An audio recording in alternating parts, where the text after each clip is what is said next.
Yo soy Ángel, tengo 27 años. Si me hubieras preguntado hace un año, te habría dicho que mi familia era complicada, pero llevadera. Vivía con mi mamá y mi hermano menor, Bastián, en una casa modesta de 2 pisos a las afueras de la ciudad de Valencia. Mi papá había fallecido cuando yo tenía 16 años, y desde entonces parecía que algo en el ambiente de casa se había agriado. Mi mamá, que antes era cálida y alegre, se volvió poco a poco más crítica, sarcástica y fría. Aún así, me quedé. Quizás por culpa, quizás por esperanza, o quizás porque ingenuamente creía que si ayudaba lo suficiente económicamente, emocionalmente, me verían, me apreciarían, me amarían de nuevo. Trabajaba remotamente en cosas de informática, gestionando contratos freelance, y ganaba lo suficiente para cubrir más de la mitad de los gastos de la casa. La hipoteca, la pagaba yo. Los servicios, casi siempre yo. La comida, a medias, si no más, ya que Bastián todavía estaba en la escuela y mi mamá trabajaba a tiempo parcial en la biblioteca del barrio. Nunca me quejé. No me importaba ser el que mantenía el barco a flote, al menos al principio. Pero poco a poco, las pequeñas ofensas se convirtieron en comentarios hirientes. El desprecio de mi mamá se convirtió en desdén. Empezó con miradas de reojo y suspiros cuando hablaba. Luego empezaba a hablar por encima de mí durante la cena, ignoraba mis opiniones, actuaba como si solo estuviera ocupando espacio. Bastián siguió su ejemplo. No por malicia, creo, sino porque era más fácil asentir con la cabeza que arriesgarse a ser su próximo blanco. Seguía diciéndome, dale tiempo. Quizás estaba sufriendo. Quizás Bastián solo era un adolescente tonto. Pero seguía empeorando. Una vez volví de un turno de 14 horas de reparación de la red de la empresa, agotado. Casi me sangraban los ojos de tanto mirar la pantalla, y descubrí que Bastián se había comido la última porción de comida que había preparado para la semana, y mi mamá tuvo la osadía de decir, está creciendo. No seas tan egoísta. Me mordí la lengua. Quería gritar. En lugar de eso, simplemente recalenté una lata de sopa y me senté en silencio mientras ellos veían una comedia y se reían como si nada pasara. Entonces llegó esa noche. Era tarde, cerca de la medianoche. Entraba por la puerta trasera, con cuidado de no despertar a nadie, pero la luz de la sala todavía estaba encendida. Me detuve en el pasillo. Escuché voces. Mi mamá y Bastián. Honestamente, no sé qué vamos a hacer con él, dijo ella. Su voz ni siquiera estaba baja. Solo anda por ahí de mal humor. Tiene 30 años y todavía está aquí. Todavía aquí. Bastián se rió. Solo tiene 27. Ella se burló. Podría tener 70. Solo nos arrastra hacia abajo, siempre actuando como el mártir. Pero en realidad, solo es una carga. Respiraría más tranquila si te mudaras por fin. A todos nos iría mejor sin él. Hubo un silencio. Luego Bastián murmuró algo que no entendí muy bien. Y ella suspiró dramáticamente. Nunca debí haberlo dejado quedarse tanto tiempo. No me moví. Me quedé allí, con la bolsa de la compra todavía en mi mano, sintiendo lentamente como el plástico se clavaba en mis dedos. No hice ruido, no irrumpí en la sala, no los confronté. Simplemente retrocedí, con el corazón latiendo con fuerza, el estómago revuelto. Fui a mi habitación, cerré la puerta con llave y me quedé mirando la pared hasta que empezó a amanecer. Al día siguiente, no dije nada. Tampoco ellos. Mi mamá se fue a trabajar. Bastián desapareció a clase o a casa de su novia, y yo me senté en la mesa de la cocina durante casi 2 horas solo pensando, reproduciendo esas palabras. Una carga. A todos nos iría mejor sin ti. Supongo que ese fue el momento en que algo en mí se rompió. No con un estallido, no con ira, sino con una claridad silenciosa y aterradora. No grité. No lloré. Simplemente empaqué. Durante 3 días, preparé todo en silencio. Transferí mis contratos a un apartado postal temporal. Cancelé las transferencias automáticas que había estado usando para pagar la hipoteca y las facturas. Recogí cada recibo, cada documento que demostraba que había estado manteniendo esta casa a mis espaldas. Dejé una pequeña pila de ellos en el cajón junto a la nevera. Nada dramático, solo los hechos. A la cuarta mañana, antes de que nadie se levantara, saqué mis 2 maletas, dejé mi llave en el gancho y me fui. Sin nota, sin escena, sin despedida. Me mudé a un pequeño apartamento al otro lado de la ciudad. Nada lujoso. Una habitación, cocina pequeña, vista al callejón, pero era mío, tranquilo, pacífico. El silencio no era pesado como en casa. Era ligero, limpio. No me di cuenta de lo sofocado que había estado hasta que volví a tener aire. Durante la primera semana, no pasó nada. No supe nada de ellos. Supuse que quizás se sentían aliviados. Quizás ni siquiera se habían dado cuenta. Entonces llegó la segunda semana. Un par de llamadas perdidas de mi mamá. Sin mensajes de voz. Solo su nombre parpadeando en mi pantalla como una luz de advertencia. No contesté. Luego, 2 semanas después de irme, recibí el mensaje de texto. Era de Bastián. Oye, ¿por qué rebotó la hipoteca? Mamá está histérica. Me quedé mirándolo durante mucho tiempo. Podría haber explicado.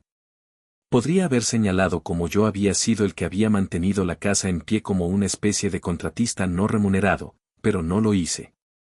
Simplemente respondí, supongo que tendrán que arreglársela sin su carga.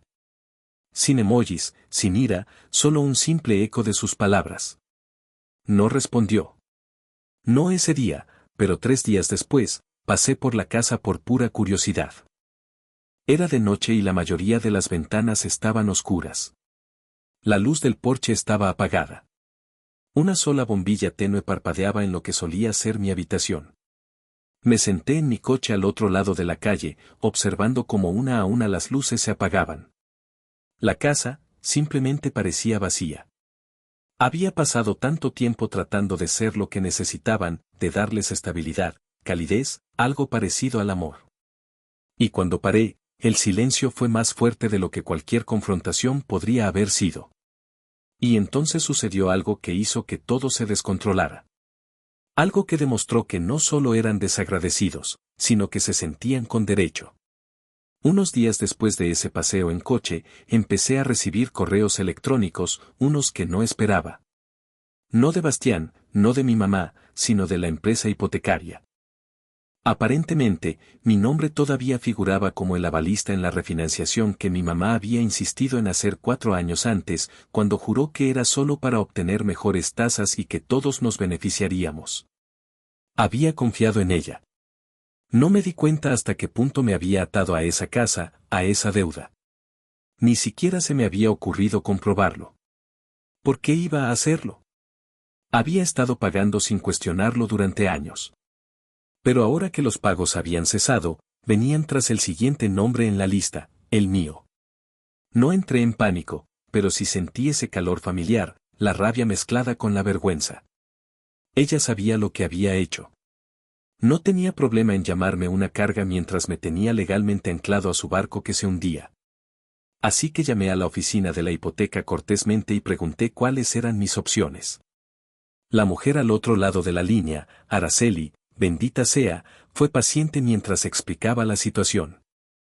Confirmó que yo era un avalista, lo que significaba que si ellos dejaban de pagar y empezaba la ejecución hipotecaria, podría arruinar mi crédito, no solo el de ella. Ahí es cuando me di cuenta de que marcharme no era suficiente.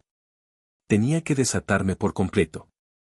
Empecé a documentar todo, saqué mi historial de pagos de mi banco, reuní cada factura, cada extracto mensual que mostraba que los pagos venían de mi cuenta, hice copias de nuestros documentos originales de refinanciación.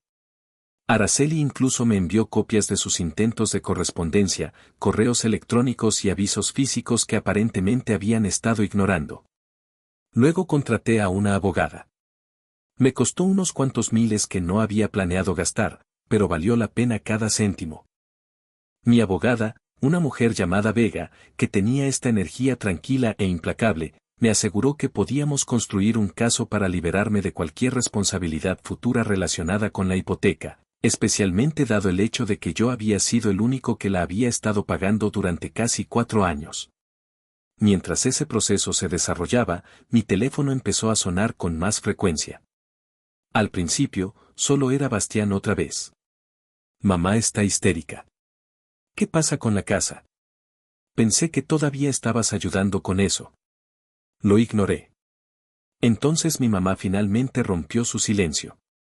Necesitamos hablar. Eso es todo. Sin disculpas, sin reconocimiento, solo una exigencia tajante. No respondí. El siguiente mensaje de texto llegó 1 hora después. Siempre has sido dramático. Nunca dije que no te amáramos. Malinterpretaste. No arruines esta familia por un berrinche. Me reía a carcajadas cuando lo leí. Un berrinche. Como si irme en silencio, cortar el apoyo financiero y contratar a una abogada fuera equivalente a un niño que patalea por un juguete. 2 días después, llamaron a la puerta de mi apartamento. Era Bastián.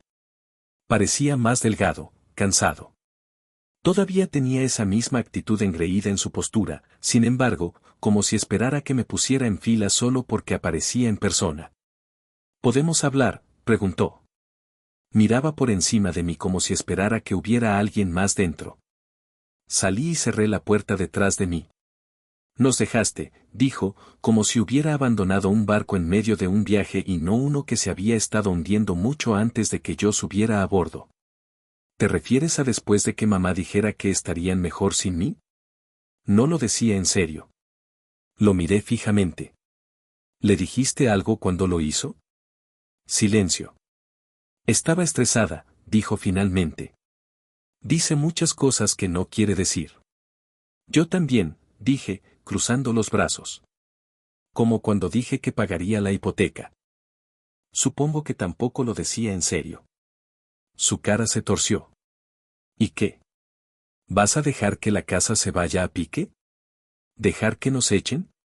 No es mi casa, respondí. Yo la pagué, pero no era mía. ¿Crees que mamá me habría dado siquiera el 1% si alguna vez la hubiera vendido? No tuvo respuesta para eso. Dijo que era una carga, continué, con la voz firme. Así que me lo tomé en serio. Quité la carga. Me fui. Ella consiguió lo que quería. Su voz se elevó ligeramente. Podrías habernos advertido al menos. Estás empeorando todo. Enarqué una ceja. ¿Peor para quién? Bastián se frotó la cara, claramente frustrado. No está comiendo. Apenas duerme. Tiene miedo, tío. Los dos tenemos miedo. Por un momento, casi sentí algo removiéndose en mí. Culpa, quizás, o lástima. Pero entonces recordé la forma en que se rieron esa noche. Con qué facilidad me descartaron como si fuera un electrodoméstico roto que no podían esperar a tirar. Simplemente asentí y dije, ya lo resolverán. Siempre dijeron que no me necesitaban. Supongo que es hora de demostrarlo. Esa noche, empezaron a bombardear mi teléfono. Lo apagué. Al día siguiente, mi abogada llamó. Vega había presentado la moción para liberarme de la responsabilidad de la hipoteca. Basándose en la documentación que presentamos, tenía buena pinta. En el mejor de los casos, me desvincularían limpiamente. En el peor de los casos, tendría que saldar una parte, pero ya no estaría atado a ellos. Y entonces sucedió algo inesperado. Mi mamá apareció en mi lugar de trabajo. Fue vergonzoso, por decirlo menos. Estaba de pie en la recepción, con los brazos cruzados. Tenía esa misma mirada herida y farisaica que siempre ponía cuando las cosas no salían como ella quería. Me llamaron a la sala de espera. En el momento en que me vio, su cara se suavizó, casi como si hubiera ensayado la expresión. No sabía qué más hacer, dijo en voz baja. No dije nada. Todo se está desmoronando. La hipoteca está meses atrasada. Están amenazando con la ejecución hipotecaria. Bastián está suspendiendo en la escuela. Simplemente, no sé cómo hemos llegado hasta aquí. Incliné la cabeza. ¿De verdad no lo sabes? Se estremeció ante eso. Estaba disgustada cuando dije eso. Sabes que no lo decía en serio. Estaba estresada. Las facturas, la presión. Me llamaste una carga. Sé que no lo decía. Te escuché, dije, con la voz aguda ahora. No lo dijiste con ira. No estabas gritando. Lo dijiste como un hecho, como algo que siempre habías creído. No pretendas que fue un momento de debilidad. Miró a su alrededor, de repente consciente de que no estábamos solos. Algunos de mis compañeros de trabajo habían asomado la cabeza. ¿Podemos ir a algún sitio a hablar?, preguntó, con la voz casi quebrada. Y por primera vez en mi vida, la vi no como mi madre, sino como alguien que me había usado, que había contado con mi lealtad, mi silencio y mi culpa para mantenerme encadenado a una vida que solo les beneficiaba a ellos. Negué con la cabeza lentamente. No, dije. No queda nada de qué hablar. Me miró fijamente como si no entendiera las palabras. Y entonces me di la vuelta y volví a entrar. La siguiente vez que vi la casa, estaba en venta en una subasta. Aproximadamente una semana después del incidente en la oficina, recibí un sobre de aspecto oficial en el correo del banco. No reenviado desde mi antigua dirección, sino enviado directamente a mí. Dentro había una confirmación de que mi desvinculación legal de la hipoteca había sido aprobada. Ruptura limpia. Leí las palabras 2 veces, luego una tercera, esperando sentirme triunfante, tal vez incluso festivo. Pero lo único que sentí fue quietud, no tristeza. No arrepentimiento, solo un silencio donde solía estar el peso. Unos días después, un antiguo vecino me envió un mensaje de texto. Solía vivir a 3 puertas de la casa de mi mamá y a veces charlaba conmigo si estaba fuera arreglando algo o caminando hacia mi coche. No éramos cercanos, pero nos llevábamos bien. Su mensaje fue corto: vi un gran cartel rojo en tu antiguo jardín. ¿Todo bien? Sabía exactamente a lo que se refería. No necesitaba una foto. La ejecución hipotecaria había seguido adelante. No respondí. 2 noches después de eso, Bastián volvió a llamar. No contesté. Entonces envió un mensaje de texto. Nos van a echar. Mamá no para de llorar. Dice que es culpa tuya. Me quedé mirando la pantalla. Luego apagué mi teléfono y lo puse en el cajón junto a mi cama. Esa misma noche, tuve un sueño, uno de esos vívidos que se sienten más como un recuerdo que como imaginación. Estaba de vuelta en la casa, caminando por los pasillos, pero todo estaba cubierto de polvo, como si hubiera sido abandonado durante años. Podía oír voces débiles y resonantes. Mi mamá llamándome a cenar. Bastián pidiendo ayuda con los deberes. Los sonidos de una familia que solía pretender que funcionaba. Pero cada puerta que abría conducía a una habitación que no reconocía.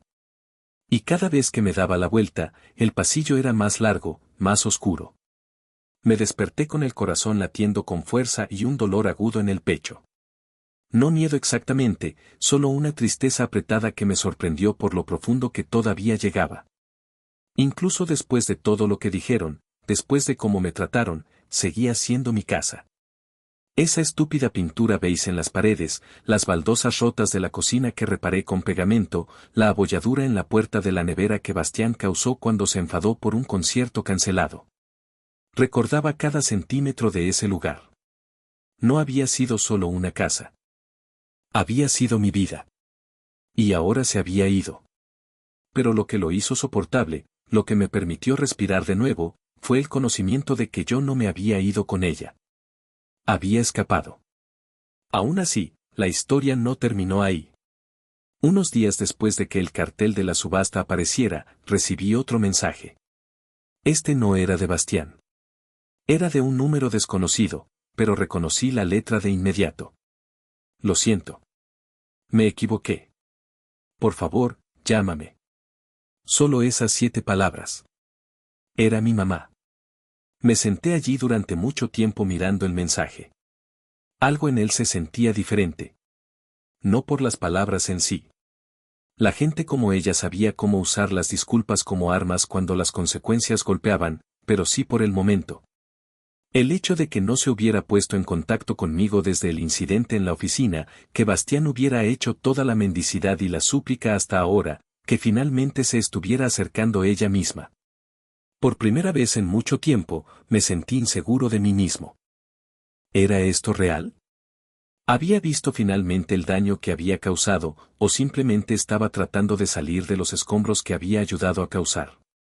No respondí. No inmediatamente. Dejé que el mensaje se quedara ahí. Necesitaba tiempo para pensar, para sentirlo. Cada instinto me decía que fuera cauteloso. Esta era la misma mujer que una vez me miró a los ojos y dijo que arrastraba a toda la familia hacia abajo. La misma mujer que me había dejado pagar sus facturas, su casa, su vida, y todavía me veía como prescindible. Y sin embargo, recordaba tener 10 años y verla llorar en la mesa de la cocina después de que mi papá se fuera. Recordaba cómo solía arroparme, besar mi frente y susurrar, «Eres mi fuerte». Recordaba la versión de ella que hacía sándwiches de queso a la plancha en los días lluviosos y bailaba descalza en la cocina al ritmo de Fleetwood Mac cuando la casa se sentía demasiado pesada. ¿Alguna vez había existido realmente esa mujer? ¿O simplemente me la había imaginado como alguien con quien podría sobrevivir? No lo sabía. Pero lo que sí sabía era esto. En el momento en que respondiera a ese mensaje, si lo respondía, estaría abriendo una puerta que podría no cerrarse nunca más. Y parte de mí tenía miedo de cruzarla y perder todo lo que finalmente había empezado a construir para mí. Así que tomé una decisión.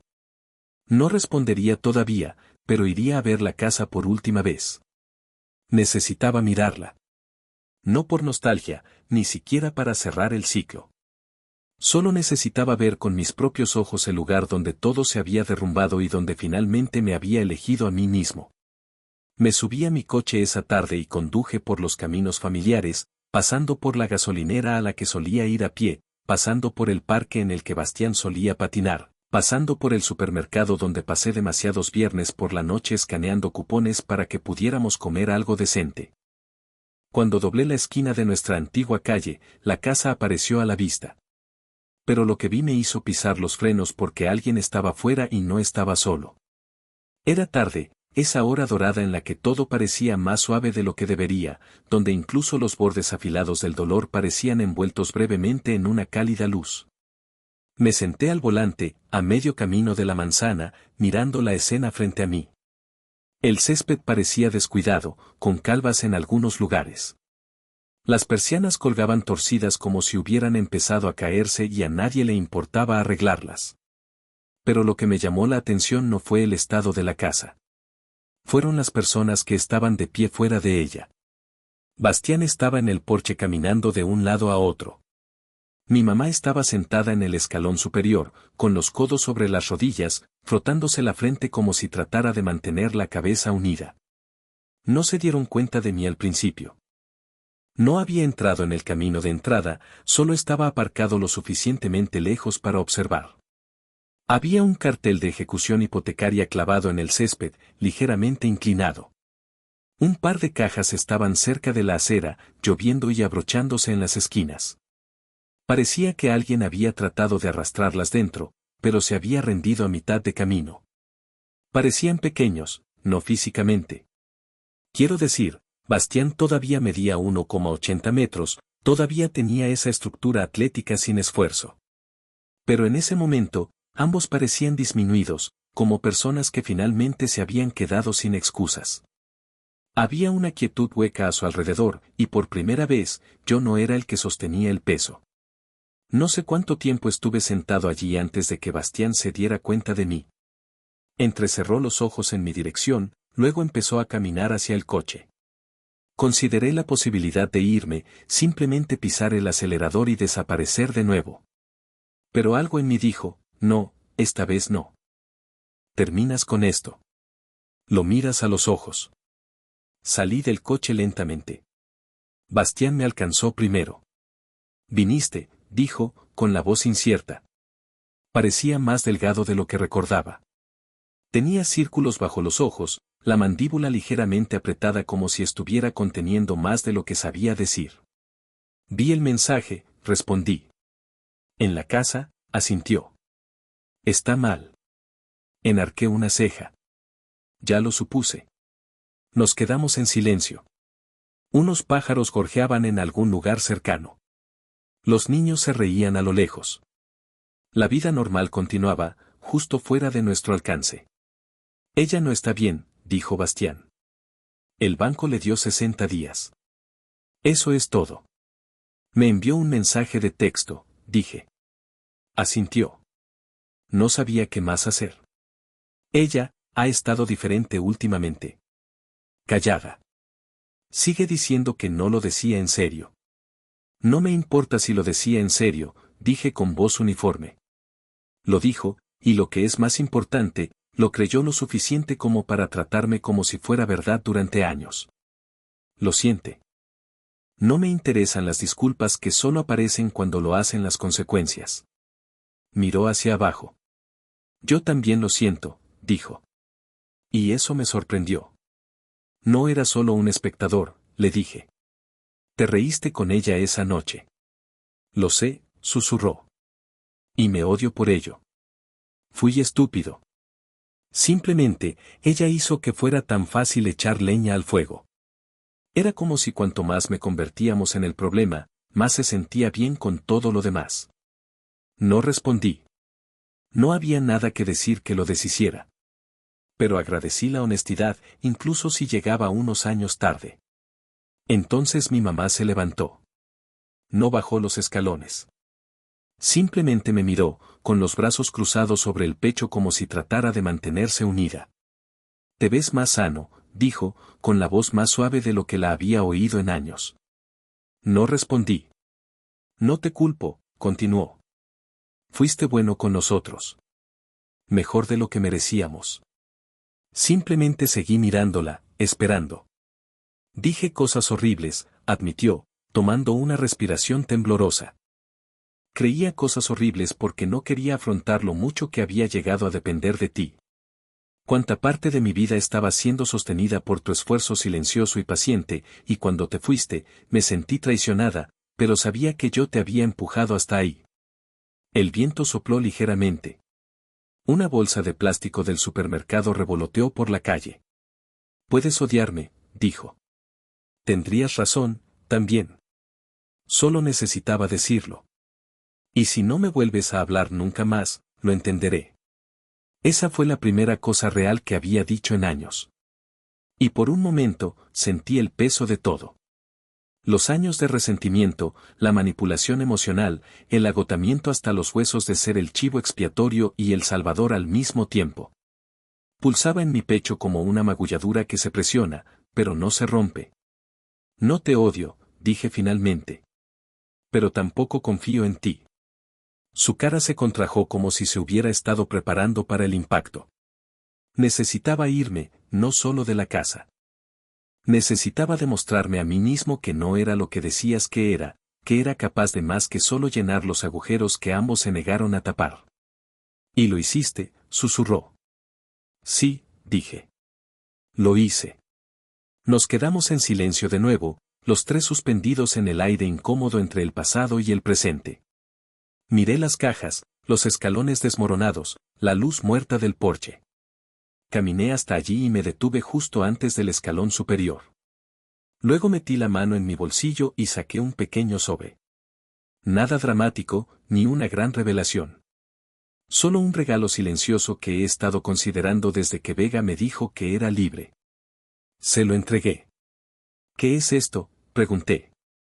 Información sobre servicios de asistencia jurídica, programas de asistencia para la vivienda, un banco de alimentos local, y Bastián tiene ese trabajo a tiempo parcial, ¿verdad? Asintió lentamente. No os debo esto, dije. Pero tampoco quiero que estén en la calle. Esta es la única ayuda que voy a ofrecer. Nada de dinero, nada de volver. Solo los primeros pasos si quieren darlos. Tomó el sobre como si estuviera hecho de cristal. ¿Por qué?, preguntó, con lágrimas en los ojos. ¿Por qué darnos algo? Porque no soy tú, dije. Porque incluso después de todo, no quiero ser el tipo de persona que patea a alguien cuando ya está en el suelo. Pero esto es el último acto de bondad que tengo que dar. Bastián miró hacia otro lado, secándose la cara, y me di la vuelta. Volví a mi coche sin mirar atrás. Me alejé con las ventanillas bajadas, dejando que el aire entrara a raudales. No lloré. No sonreí. Simplemente me sentí limpio. Por primera vez en mi vida, ya no era la esponja emocional de la familia. Ya no era el reparador silencioso. Era solo yo, y me gustaba en quien me estaba convirtiendo. En los meses siguientes, no supe mucho. Unos cuantos mensajes de Bastián de vez en cuando, actualizaciones de que habían encontrado un pequeño apartamento a través de uno de los servicios que había recomendado, de que mamá estaba viendo a alguien en el centro comunitario para recibir consejería, de que estaba solicitando programas universitarios de nuevo. No respondí a la mayoría de ellos, pero los leí y esperé a mi manera silenciosa que quizás, finalmente estuvieran aprendiendo lo que significaba valerse por sí mismos. En cuanto a mí, me ascendieron. Me mudé a un lugar mejor. Empecé a ir a terapia yo mismo. Conocí a alguien que no me miraba como si estuviera roto, que no esperaba que cargara con su mundo solo para ser digno de un espacio en él. Y a veces, cuando paso por barrios antiguos o escucho una canción familiar de Fleetwood Mac, todavía siento ese viejo dolor tirar de los bordes de mi paz. Pero me recuerdo a mí mismo que alejarme no fue el final de nada. Fue el principio de todo lo que finalmente me hizo completo. Y ese es el verdadero final. No venganza. No silencio.